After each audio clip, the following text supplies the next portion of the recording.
Hello, welcome to Touring Anglers Association. My name's Alan Brooks. Today we have a few missions. This is our first communication to the world. We want to tell you who we are. So first, who are we and what are we trying to do? Touring Anglers Association, right now it's an idea. It's just an idea.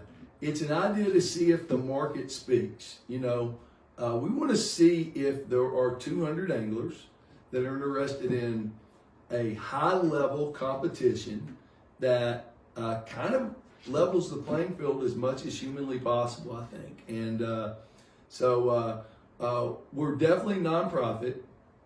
What is Touring Anglers Association's recipe and philosophy? It is to, one, give back all the money possible, 100%, minus a few expenses. And how you do that is reducing overhead. So our philosophy is that a lot of the things that are paid for during a tournament can potentially be provided for by the anglers. And then there's some professional services such as accounting and tournament directors will pay those fees.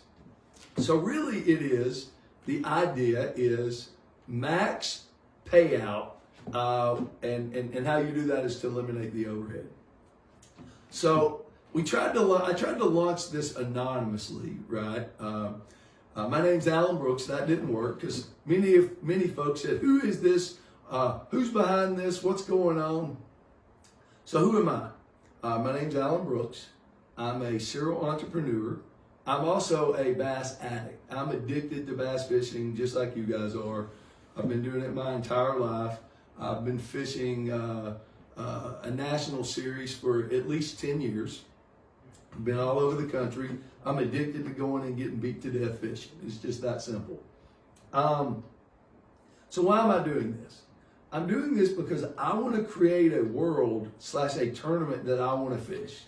This is similar to the format that I grew up fishing, that I just fell in love with. I mean, we had a tournament down on the Lake Allatoona in Georgia for 20 years, and some of my best friends have came from there, and what we've done, I miss that. I want to try to get back to it, only with larger stakes. So where are we at, right? We're in what we call phase one. We've got a roadmap, and I'll lay out that roadmap. Phase one is to gather interest. Is this a viable offering to the world? Will 200 people show up? Well, the first thing to let you know is if I don't get 200 boats, I'm not going to do it. And I think to get 200 boats, I need 300 pledges or maybe more. So what I did was I said, all right, we'll launch a website and see if we can gather interest. We launched a website and we put a web form out there and we said, hey, how are we? Do you guys like this format? We're not going to talk a lot about format on this first video. We'll do another one to talk about it. But we said we wanted these pledges by December 15th in order to maybe have a tournament in January. Well, right now, to be fully transparent, we're probably around 70 pledges. So we're well short of where we need to go. We are inspired with the quality of participants that are going to potentially fish in this thing. So our idea was phase three, if we got the pledges, is to rush and get a tournament finished, the logistics of the tournament finished. I did run a pot tournament for 20 years, so this is not my first day, but we have been in contact with some world-class tournament directors, and we feel pretty good about that because I am doing this to create a tournament for me to fish. I'm just going to use my resources, my assets, my network to build it. I'm not building it to run. I want to make that full disclosure. I'm building it to fish it. I have nothing to do with the tournament director role. That will be outsourced. And then if we can get to phase four, what we do is we commit to the tournament and we have the first tournament. And we take the first tournament and we, organize it, learn from it, gather, invest whatever's needed into making it right. And then phase five is we set it up on a touring trail.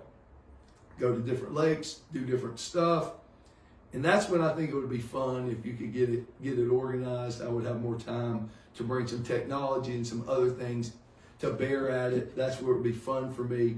I've got a lot of resources in the tech space, a lot of relationships in the tech space, and I think we can make it really exciting.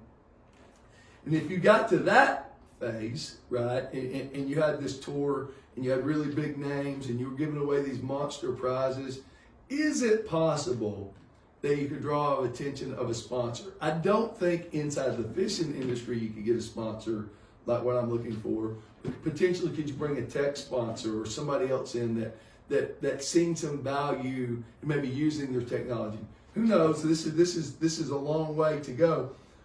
But my idea is, if I did get any sponsor, and I would not take small sponsors, if I did get any sponsors from my network or any network, all that money from that sponsorship would also go straight to the prize pot. So again, a bunch of stuff has to happen, and that is what is known as a wish and a hope. It's not real yet, but that is the philosophy, right? And again, format old school. We'll talk a little bit about the format, right? Either you love the format or you hate the format. Just some high-level stuff, and we'll do videos later on it. No practice, right? Just some right around time. That's going to eliminate some of the sharing of information, but it's really going to reduce the cost of traveling to the tournament, the extra days. You can stay with your families more. You can stay at your jobs more. You can do more stuff to actually earn income. You really are probably going to be fishing on a Monday and a Tuesday, full field, and then go to the final 12 on a Wednesday. Potentially, you could take 2 days off work and fish the tournament. That's a pretty big deal. To talk also about TAA, we are not trying to be another touring. This is a supplemental tournament. We're not trying to create a professional tournament organization from that aspect. This is meant to be a supplemental tournament for just people that can't get enough, that want to roll and can't possibly take that much time off work, or just like this format. We're going to kill the dots. I think everybody's aggravated at buying dots and buying spots and the way that's bartered these days. When you leave the tournament, you're going to make sure there are no dots. It's going to be enforced by another angler. They'll be signing off that they checked your stuff. Lots of rules and stuff to cover. Again, no live scope, no forward-facing sonar at all, no 360 at all. It's got to come off the boat. That's just some format stuff. Let's see. The tournament is designed to be nonprofit forever. The tournament is a nonprofit situation. This is an actual nonprofit organization in which you'll have to spend $1 to join the club. And we could talk to the accounting folks about why that happens, but there is a reason why you have to pay $1 to join the club. And then the way the laws are wrote, you can actually have a business for the benefit of the members. So we'll talk about that in other episodes. But the reason for this tournament is to, one, create a format that I want to fish, but two, to benefit the members of the club. That is the reason for the tournament. Where are we right now? Like I said, we're a little short. We're about 75 of 200. So realistically, if I don't get 200, we're going to hit delete and we're not going to do it. It doesn't mean we're done. It means we may have to back up and punt. Where are we? You know what? I think that is going to do it. I think that's a good first communication. You can expect more videos coming out. Please email us your questions, and thank you for watching.